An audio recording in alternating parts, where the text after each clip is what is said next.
সবাইকে আমার সালাম গ্রহণ করবেন। আসসালামু আলাইকুম।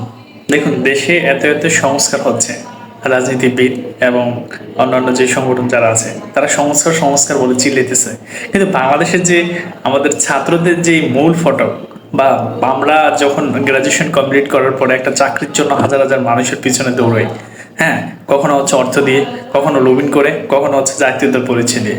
তো এই ক্ষেত্রে আমি একটা কথা বলতে চাইবো, সেখানে হচ্ছে যে বাংলাদেশের বেকারত্বের হার কিন্তু এবং 4.2% এবং প্রতি বছর কিন্তু বেকারত্ব হার বাড়ছে দিন দিন। এবং সেই ক্ষেত্রে আমরা যখন সরকারি চাকরিতে অ্যাপ্লাই করি, সেখানে দেখা যায় যে সরকার আমাদের থেকে আবেদন বাবদ, মানে যদি প্রথম দ্বিতীয় তৃতীয় গ্রেডের চাকরি হয়, সেক্ষেত্রে হচ্ছে যে 800 1000 টাকা, অথবা একদম নিম্ন লেভেলের থেকে যদি আমি ধরি 20 গ্রেড অথবা হচ্ছে 16তম গ্রেড এই ধরনের কিছু, তো সেখান থেকে 250 টাকা বা 160 টাকা এই ধরনের খরচ সরকার আমাদের থেকে নিয়ে থাকেন।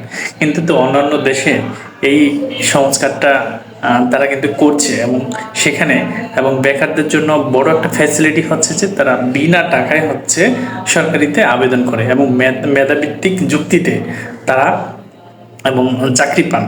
হ্যাঁ, কিন্তু বাংলাদেশে আমরা তো এমনি হচ্ছে বেকার, তার উপরে হচ্ছে বাবার থেকে 100 200 টাকা নিয়ে মোবাইলে এমবি, অথবা হচ্ছে যে কোনো রকম জীবনযাপন করি। এবং তার উপরে এই যে সরকার যে আমাদের থেকে একটা চাঁদার মতো নিতেছে, এটা আমি আসলে চাঁদা বলবো না, এটাকে কি বলা যায়, যে এই যে একটা শোষণ, বেকার থেকে যে একটা শোষণ, আর সেটা আসলে আমাদের বেকারদের জন্য অনেক বড় একটা বাধা হয়ে দাঁড়ায়।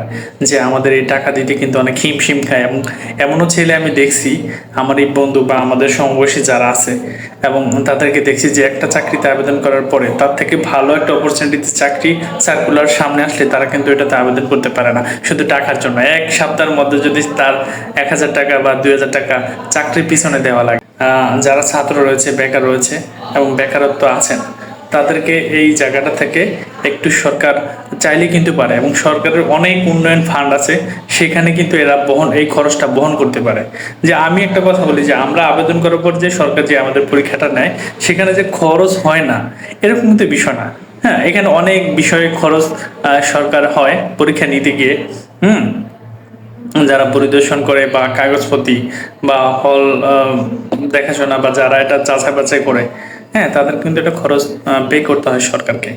তো আমি একটা কথা বলবো, সেটা হচ্ছে যে সরকারি খরচ বা আমাদের আবেদন ফি যে এত বেশি না করে আরটু কমায় আনা হোক, যে অন্তত মানুষ 10 টাকা 20 টাকা অথবা সর্বোচ্চ 50 100 টাকার মধ্যে, যে প্রথম থেকে একদম 20 গ্রেডের মধ্যে যে আবেদন করতে পারে, এরকম একটা সুযোগ তৈরি করতে পারলে বেকারদের একটা অনেক ভালো হবে।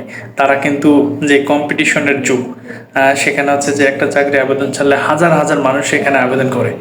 হ্যাঁ, সেখানে কিন্তু প্রতিযোগিতা করে তাকে টিকে থাকতে হয়। তো সেখানে হচ্ছে একটা চাকরির উপরে ডিপেন্ডেন্ট করে, তো একটা আবেদনের উপরে ডিপেন্ড করে তো সে থেমে থাকতে পারে না, এবং তাকে দাঁড় করে দিতে পারি না। তো নতুন বাংলাদেশে আমরা চাইবো যে অন্তত আবেদন ফিটা একটু কমানো হোক, এবং যে সকলে অংশগ্রহণ করতে পারে বা সকল চাকরিতেই হচ্ছে সকলে আবেদন করতে পারে, এরকম একটা সুযোগ ব্যবস্থাপনা করে দিলে আমাদের জন্য সবচেয়ে বেটার হয়। ঠিক আছে, আমি যারা বাংলাদেশে বেকার রয়েছে সেই সকল বেকার ভাইদেরকে আমি বলবো যে আপনারা অন্তত যদি আমার কথা যুক্তি থাকে, তাহলে আমার সাথে সহমত আপনারা পোষণ করেন, অথবা আপনারা নিজের জায়গা থেকে এই বিষয়গুলো একটু তুলে ধরেন, চেষ্টা করুন। তাতে হবে কি, সরকার হচ্ছে একদম টেবিল পর্যন্ত পৌঁছালে তারা এই জিনিসটা খেয়াল করে একটা বিবেচনা করে একটা সিদ্ধান্ত যাবে। তো আমাদের সংস্কারের যেহেতু একটা সুযোগ এসেছে, এবং আরেকটা বিষয় হলো যে মানুষ কথায় কথায় কিন্তু এখন সংস্কার নিয়ে আন্দোলন করে, নিজের স্বার্থে যখন আঘাত লাগে তখন হচ্ছে ওই বিষয় নিয়ে রাজপথে তারা দাঁড়িয়ে যায় এবং একটা অরাজকতা সৃষ্টি করে, রাস্তার মধ্যে যানজট সৃষ্টি করে, সরকারি সম্পদ নষ্ট করে। তা আসলে ওই জায়গা থেকে আমি বলতে চাই যে আমরা এইসব নষ্ট না করে আমরা সুষ্ঠু মাথায় আমরা সরকারকে মানে এই বিষয়টা বলি, যেহেতু বাংলাদেশে প্রতি বছর বেকার তৈরি হচ্ছে, এবং বেকারদের আবার কর্মসংস্থানও কিন্তু সৃষ্টি হচ্ছে, বা সরকার করে দিচ্ছে। হ্যাঁ, তো সেই